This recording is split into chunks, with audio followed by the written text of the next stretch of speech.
our story, our narrative, our script are the things that define our world, how we see the world, how we operate in the world.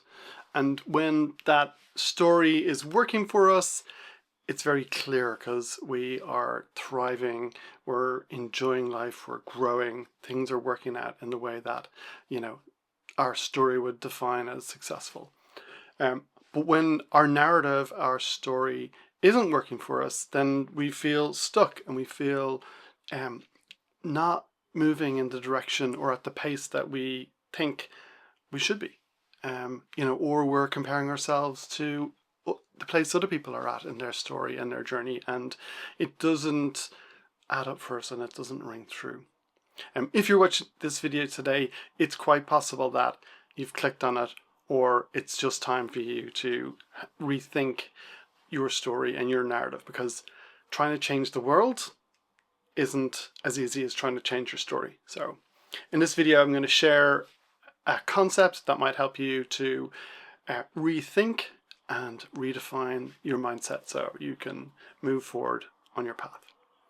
I'm Rowley and I'm a creative coach and guide, and I've been helping people for 15 plus years, creatives who are in corporate roles or working in tech, and they have gotten to a place where work doesn't light them up and fulfill them, or they're feeling that they just can't craft the time to create and get back to that art, music, writing, whatever it might be.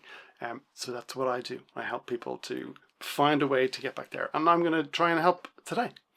And the idea that I want to share is an idea called the infinite game, and it was developed in the 80s by a man called James Carse, and I think it was popularized again by Simon Sinek. He put some content out about that as well, and it's really the idea that a finite game is like your average kind of football game, or soccer if you're in America. 90 minutes on a pitch, 11 people each side, defined rules, there's a ball, there's an outcome, and if there's a winner, there has to be a loser.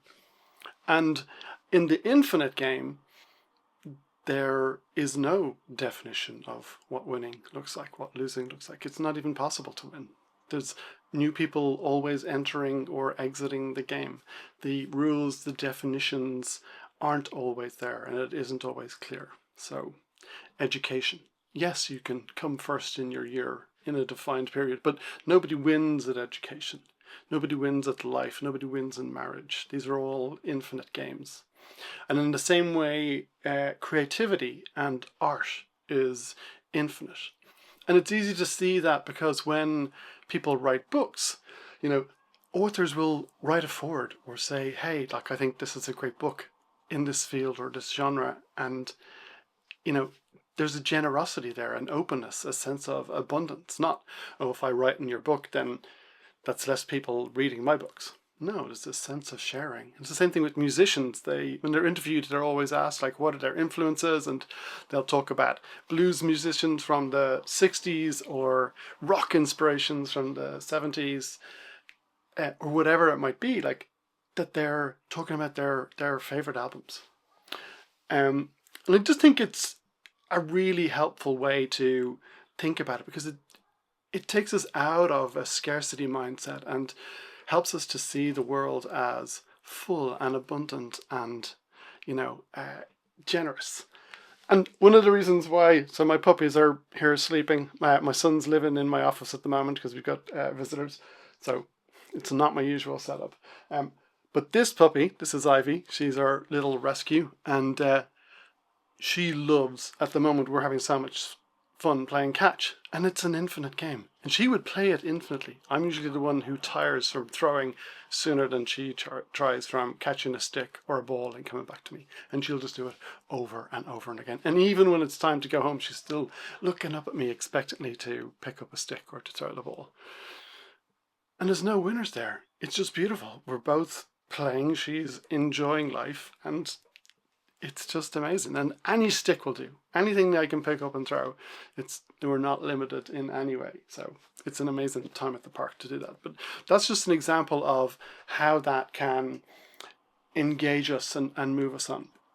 And there's a reason why I'm wearing the t-shirt that I got from the ultramarathon that I did last year, because Seth Godin in the practice suggests that a marathon, while it has a defined start, finish, length, there's a winner, there's medals, is also an infinite game.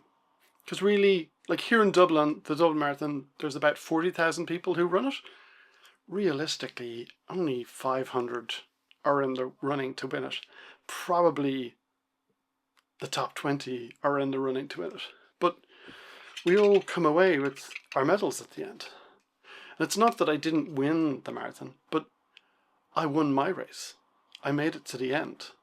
And I was able to figure out how to get there, like to get the practice in, to put in thousands of kilometers of running last year to kind of keep working. And the same thing with the ultramarathon. I ran almost 50k and I didn't win.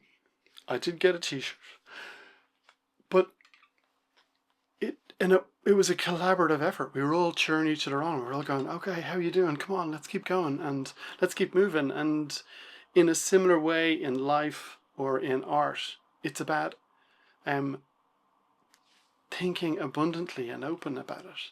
And just like in a marathon or in an ultramarathon, it's about challenging yourself to be along the next step of your journey. What does the next step look like?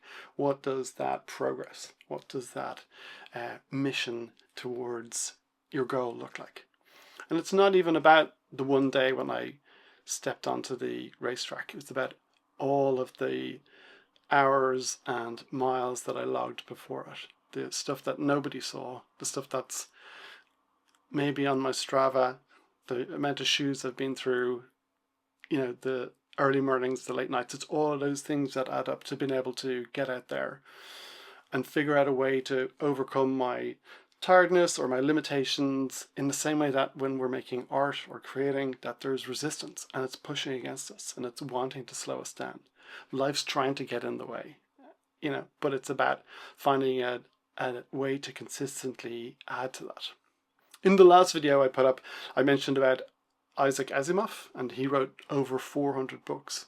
And he said that he didn't believe in writer's block because his dad, who owned a sweet shop, he never saw him struggling with shopkeeper's block. So he just was like, it's just a thing, you get up and you do it.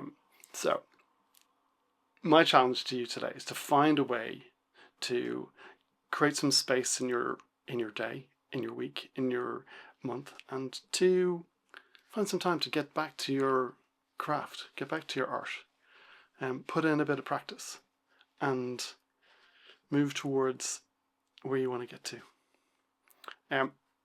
Whether it's something I can help you with, whether it's something I can journey alongside you with, have a look at my website and sign up to my email list. That's what I do. I'd love to walk alongside you on your journey and encourage you in your infinite game. Okay, I'm out of here. Until the next video, see ya and thanks for watching. Might go throw some balls with this puppy. Okay, bye.